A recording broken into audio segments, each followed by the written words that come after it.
জেরোম Powell কেন interest rate কমিয়ে আনছেন না, যেখানে ইউরোপিয়ান সেন্ট্রাল ব্যাংক এবং ইইউ অনেকবার 2-3বার কমিয়েছেন ইন্টারেস্ট রেট, আর সেটি যদি কমিয়ে আনেন এবং সেটি যদি উল্টো দিকে যাওয়া শুরু করে তার ইম্প্যাক্ট আমেরিকার মার্কেটে ব্যাপকভাবে পড়বে। তখন হয়তো প্রেসিডেন্ট ট্রাম্প প্রেসিডেন্ট থাকবেন না, কিন্তু দেশের 12টা বাজার সেটা বেজে যাবে। সবচেয়ে বড় আঘাতটা আসবে ডলারের প্রতি। What is dollar in the global context? Dollar হচ্ছে বিশ্বের এখন পর্যন্ত রিজার্ভ কারেন্সি।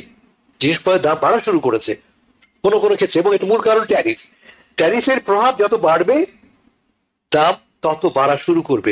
ডলার যেহেতু ডলার যদি বসে যায়, স্বাভাবিকভাবে কিন্তু আপনার whole world is going to be impacted. It's not just only the US economy. President Trump তার ট্যারিফের কিন্তু ইম্প্যাক্ট এগুলো হচ্ছে। সম্প্রতি প্রেসিডেন্ট ট্রাম্প এবং ফেডারেল রিজার্ভের chairman Jerome Powell back and forth করছেন। আসলে ব্যাক এন্ড ফোর্থ বলবো না, কারণ জেরোম পাওয়েল উনি যেটা বলার উনার দিক থেকে বলছেন, আসলে উনাকে ক্রমাগতভাবে আক্রমণ করে যাচ্ছেন প্রেসিডেন্ট ট্রাম্প, এবং তার উদ্দেশ্য হচ্ছে যে জেরোম পাওয়েল কেন ইন্টারেস্ট রেট কমিয়ে আনছেন না, যেখানে ইউরোপিয়ান সেন্ট্রাল ব্যাংক এবং ইইউ অনেকবার 2-3বার কমিয়েছেন ইন্টারেস্ট রেট। এটি করছেন না Jerome Powell, because Jerome Powell is not listening to him. তো এই কারণে উনি মনে করছেন যে অর্থনৈতিক প্রবৃদ্ধির যে প্রশ্নটি আছে সেটি উনি শুনছেন না। কিন্তু জেরোম পাওয়েল উনি বলছেন যে এটি করার সময়টি এখন নয়, এবং এটি করতে হলে আরো তথ্য আমাদের কাছে আসতে হবে। কিন্তু আরেকটি শঙ্কার কথা উনি ব্যক্ত করেছেন, যদি এটি করেন তাহলে ইউএস ডলার খুব আনস্টেবল হয়ে যাবে, এবং এটির ব্যাপক একটি প্রভাব পড়তে পারে ইউএস ইকোনমি, মিডল ক্লাস এবং লো ইনকাম পিপলের উপরে। এটি যদি আমাদেরকে একটু ব্যাখ্যা করেন আপনি, কেন প্রেসিডেন্ট ট্রাম্প এরকম আত্মঘাতীর করার ব্যাপারটিতে ক্রমাগতভাবে প্রেশার দিচ্ছেন, যেখানে উনি জানেন এটির ফল হিতে বিপরীত হতে পারে, এবং হিতে বিপরীত হলে এখান থেকে বের হয়ে আসা খুব মুশকিল হবে।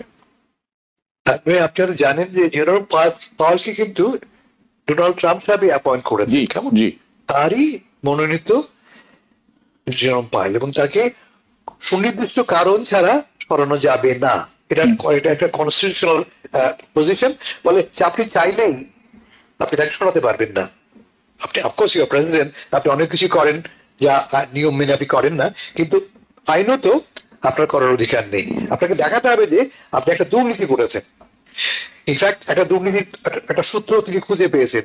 জেরোম পাওয়েলের নির্দেশে ওয়াশিংটন ডিসিতে ফেডারেল রিজার্ভ বোর্ডের নতুন ভবন নির্মাণ শুরু হয়েছে কয়েক বিলিয়ন ডলার খরচ করে, এবং মাগা মহলে বলা হচ্ছে যে এই বিল্ডিং ভবনের পেছনে জেরোম পাওয়েলের ব্যক্তিগত স্বার্থ আছে। বলে দে মে ইউজ ওই প্রিটেক্সটটা, ওই বাহানাটা ব্যবহার করে জেরোম পাওয়েলকে দুর্নীতিগ্রস্ত বলে দাবি করতেও পারে তারা। তবে মূল ব্যাপারটা হচ্ছে এরকম যে ডোনাল্ড ট্রাম্প আগের টার্মেও কিন্তু দাবি করেছিলেন যে ইন্টারেস্ট রেট কমাতে হবে। ইন্টারেস্ট রেট কমানোর মানেটা কি? ইন্টারেস্ট রেট কমানোর মানে হচ্ছে আপনি যখন জিনিসপত্র কিনবেন,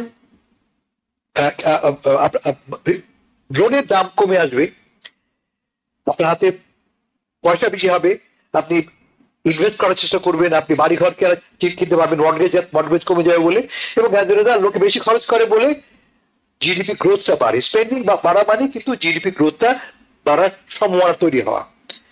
ফলটা কি হয়? এর ফলটা আপনি যেটা একটু আগে বললেন, তা হচ্ছে এর ফলে মুদ্রাস্ফীতি ঘটে। কেমন? Short term, medium term and long term, এটা একটা দিক।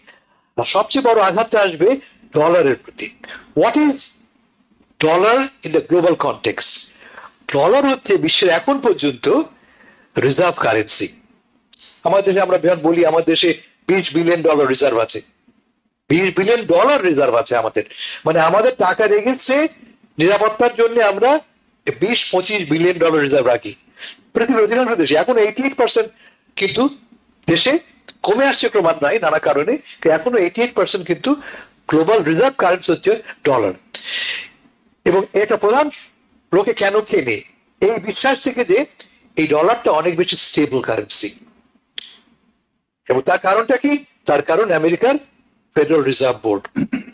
কোন একজন লোকের, কোন একজন প্রেসিডেন্টের, পলিটিক্যাল পার্টির ভূমিষ্ঠ অনুসারে, ইচ্ছা অনিচ্ছা অনুসারে সিদ্ধান্ত নেয় না ফেডারেল রিজার্ভ বোর্ড। তারা তথ্যপাত্য ভিত্তিতে সিদ্ধান্ত গ্রহণ করে। সে কারণে অনেক বেশি কনফিডেন্স ইন ডলার।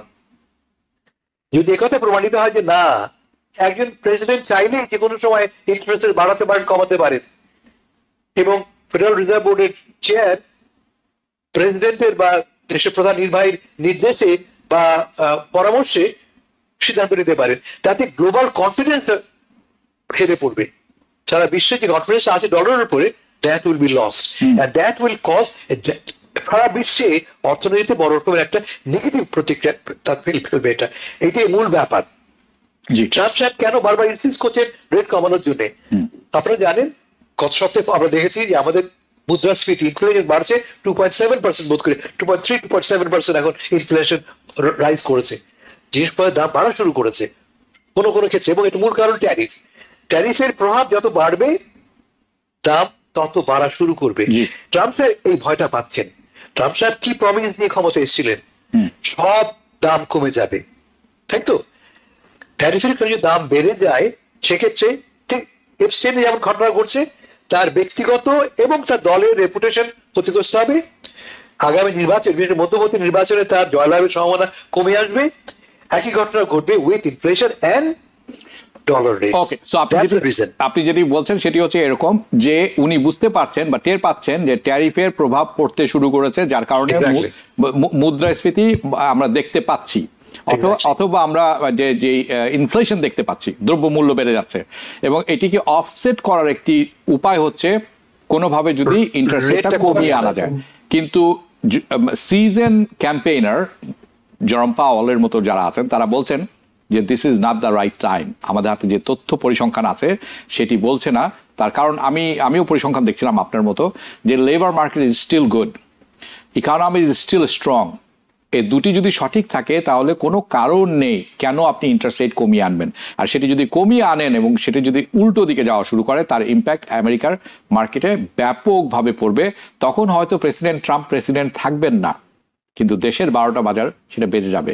আমেরিকা সব দেশকেই কনভিন্স করতে বাধ্য হলো, বোঝাতে সমর্থ হলো যে ইউএস ডলার হচ্ছে এমন একটা ডলার যেটার গুডউইল আছে এবং এটা তুমি বিশ্বাস করতে পারো, it's backed by goodwill, we guarantee it. কাজে এটা একটি মাধ্যম হতে পারে ব্যবসার এবং এটি স্টেবল। বিশ্বব্যাপী সেটি গ্রহণ করা হলো এবং এটি কারণে ডলারের চাহিদা রাতারাতি বেড়ে গেল। সব দেশে ডলার রাখতে হয় কারণ ডলারেই আপনি কেনাকাটা করতে হবে। এখন সেই ডলারই যদি দুর্বল হয়ে যায়, যেটি হচ্ছে আমরা দেখছি ডলার ক্রমশই দুর্বল হয়ে আসছে, এটির প্রভাব আমেরিকাতে তো পড়তে বাধ্য, কিন্তু তার চেয়েও বেশি বিশ্ব রাজনীতি অর্থনীতিতে তার ইম্প্যাক্টটা কেমন ভাবে পড়বে বলে মনে করেন? তার কারণে উন্নয়নশীল দেশগুলি কেমন সাফার করবেন বলে আপনি মনে করেন? আসলে দেখুন, এটা যে কেমন প্রভাব পড়বে তার থেকে এখন বড় কথা অলরেডি কিন্তু প্রভাব পড়া শুরু করেছে। আমি কিন্তু গত 2 সপ্তাহ আগে ইউরোপের অস্ট্রিয়া, স্লোভেনিয়া, ক্রোয়েশিয়া 3টা দেশে আমি অফিসিয়াল কাজে আমার গিয়েছিলাম এবং আমি আসলে I went to different the places এবং আমি সত্যি নিজেও ভাবছিলাম যে we should thank America the way our economy, the things, the affordability, purchasing power of the people already কিন্তু আমরা হচ্ছে। এবং আমরা সবাই যেহেতু আমি অরিজিনাল ফ্রম বাংলাদেশে আমাদের যোগাযোগ আছে, জিনিসপত্রের দাম বাংলাদেশে কিন্তু অসম্ভব হারে বেড়ে গিয়েছেন। তো এখানে আসলে মূল কথা যেটা হাসান ফেরদৌস ভাই লাস্টে যেটা বললেন যে it's about the tariff. আমরা জানি জেরম Powell, he was actually he's a Republican and he was nominated and selected by in his first term President Donald Trump, এবং he is I would say he's a good leader and he is a good economist, এবং সেই জন্যই সে এখানে আছে। তার credibility নিয়ে আমার বোধ হয় এখানে বেশি উল্লেখ করার দরকার নাই। এবং তাকে কিন্তু আপনি দেখেন বাইডেন কিন্তু তাকে আবার কিন্তু রিঅ্যাপয়েন্টেড করেছেন। So he goes by the numbers, যেটা আসলে কিন্তু বলবেন যে আপনি বলেন যে সূচক গুলো যে ইন্ডেক্স গুলো they go by those the scientific data, এবং এই সায়েন্টিফিক ডেটা ড্রিভেন ডিসিশন তারা মেক করে। So there is no way, এবং আমি যেটা বললাম যে বাইরে গিয়েও দেখলাম যে তাদের আসলে কিন্তু প্রাইস হাইকিং অনেক বেশি জিনিসপত্রের দাম। হ্যাঁ, এখন এখানে যেটা হচ্ছে যে লোয়ার করলে কিন্তু আপনি জানেন যে সারা হবে যে ইনফ্লেশন বেড়ে যাবে, অর্থাৎ মানুষের কিন্তু পার্চেসিং পাওয়ার আরো কমে যাবে। So he cannot, as an economist actually, and his team players, with the whole team, they're not going to do it. That's what he's not doing it. কিন্তু মেইন হচ্ছে সে জাস্টিফাই করতে চাচ্ছে যে এটা প্রেসিডেন্ট ট্রাম্প তার ট্যারিফের কিন্তু impact এগুলো হচ্ছে। সো সারা ওয়ার্ল্ডের যেটা আপনি দেখুন কতগুলো জিনিস কিন্তু আমার মনে হয় না আমরা শুনছি যে এত ইজিলি চেঞ্জ করা যায়, এগুলো কতগুলো সিম্বলিক ব্যাপার আছে। যেমন লিঙ্গুয়া ফ্রাঙ্কা হচ্ছে কি ইংলিশ সারা ওয়ার্ল্ডে, রাইট? সব বিজনেস যেমন আমরা ডলারের মাধ্যমে ব্যবসা করতেছি, বিজনেস চালাচ্ছি, সবগুলো কিন্তু ইংলিশ ল্যাঙ্গুয়েজের মাধ্যমে। সো এই যে ডলারের যে ইয়াটা ট্রানজাকশনটা এটা ব্রিক্স করছে, এরা দে আর লুকিং ফর অল্টারনেটিভ। আমার মনে হয় in the near future is going to happen, it might happen in the future.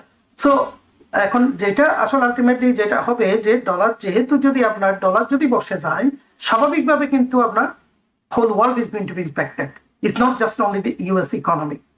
As I said, আমি যে বললাম যে গত 2 সপ্তাহ আগে আমি গিয়ে দেখলাম, আমি I was thanking the United States, the way actually the things that we can buy and afford here. Yeah.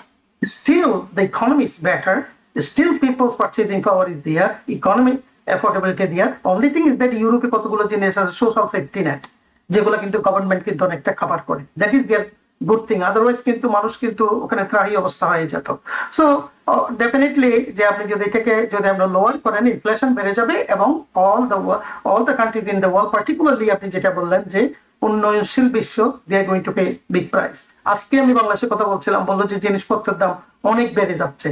আমি সাথে বললাম যে এটা কিন্তু আরো বাড়বে, is because of actually what's happening here. US economy actually govern the whole economy in the world. Yeah, So that's the problem. As an economist, I think he cannot do it, and he's not doing it. জি। এবং যেটা বলছে Okay. তাকে fire করা হবে, it's a constitutional position, he can't do it. But এই যে হাসান বাদুর ভাই যেটা বলেন, একটা কজ অলরেডি শুরু করেছেন, যে রিনোভেশন প্রজেক্ট, যে ফেডারেল রিজার্ভ সিস্টেমের যে আপনার বিল্ডিংটা, সে but there is no actually enough things that he can fire actually যেরকম। নিউ ইয়র্ক থেকে সম্প্রচারিত TVN 24 টেলিভিশন, বিশ্বজুড়ে বাঙালির কণ্ঠস্বর।